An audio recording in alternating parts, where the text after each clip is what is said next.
warahmatullahi wabarakatuh. Selamat siang teman-teman. Pada kesempatan siang hari ini, izinkan kami kelompok 1 untuk memulai presentasi tentang organisasi dalam pendidikan.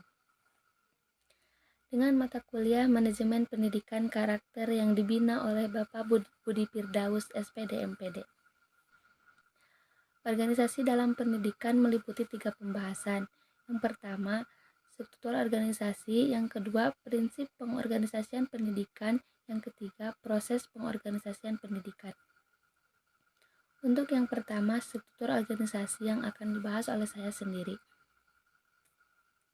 Istilah organisasi mempunyai 2 pengertian umum. Yang pertama, organisasi itu dapat diartikan sebagai suatu lembaga atau kelompok fungsional.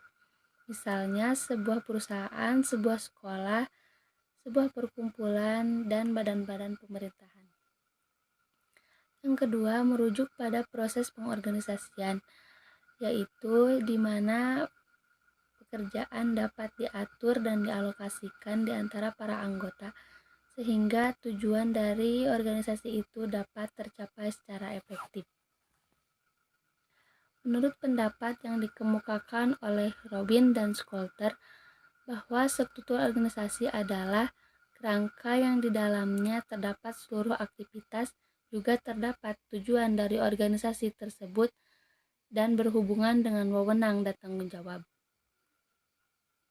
Menurut Stoner, organisasi dibangun oleh 5 unsur. Yang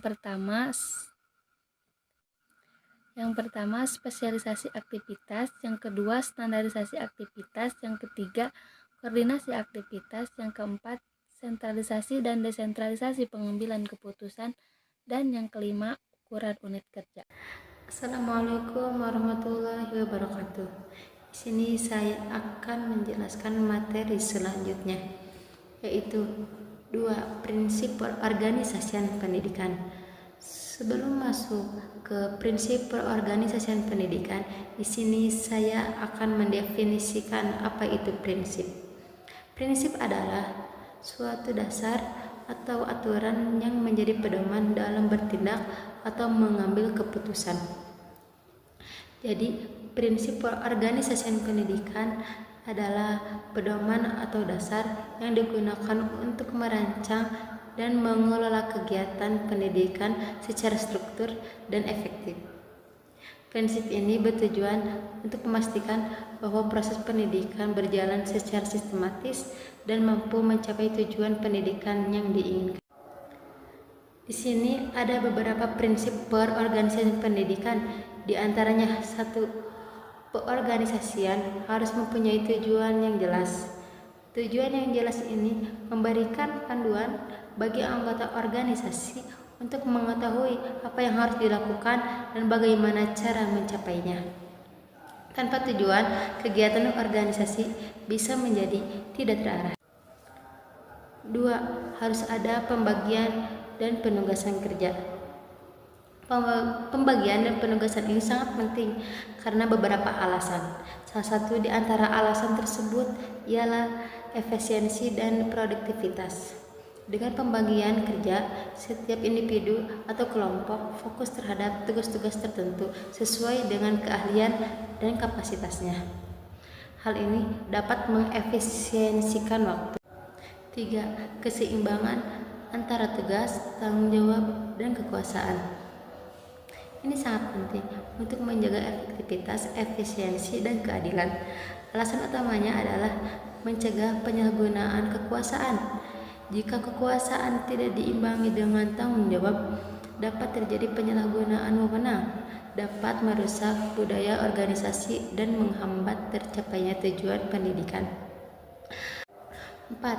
Organisasi harus mempunyai pimpinan yang mampu menggerakkan dan mengarahkan para anggotanya serta mendelegasikan tugas, wewenang, dan tanggung jawab anggotanya sesuai dengan bakat, pengetahuan, dan kemampuan mereka. Pimpinan juga tidak membedakan pentingnya petugas dalam satu unit kerja. 5. Prinsip kontinuitas, artinya segala pekerjaan tidak boleh terhenti. 6. Perorganisasian harus fleksibel dan seimbang Dalam arti, bila terjadi perubahan atau penambahan volume kerja, maka terstruktur organisasi harus disesuaikan dengan kebutuhan tersebut.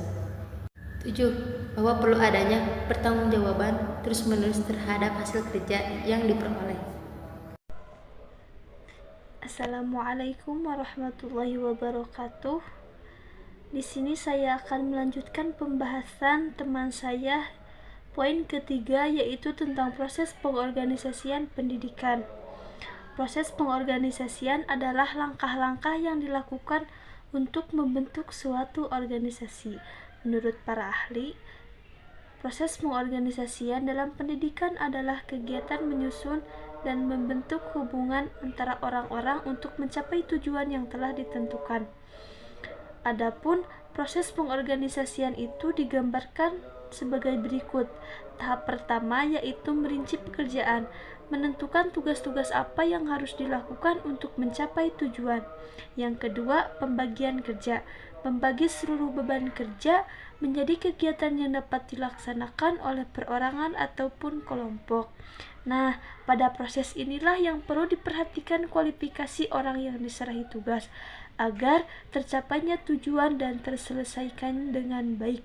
Yang ketiga, penyatuan pekerjaan atau menggabungkan pekerjaan para anggota dengan cara yang rasional dan efisien.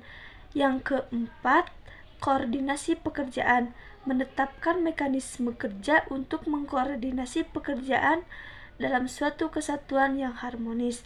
Yang kelima, monitoring dan reorganisasi, mengambil langkah-langkah penyesuaian untuk mempertahankan dan meningkatkan keefektifan. Demikian presentasi dari kelompok kami. Semoga bermanfaat untuk teman-teman semua. Mohon maaf jika ada kekurangan. Wassalamualaikum warahmatullahi wabarakatuh.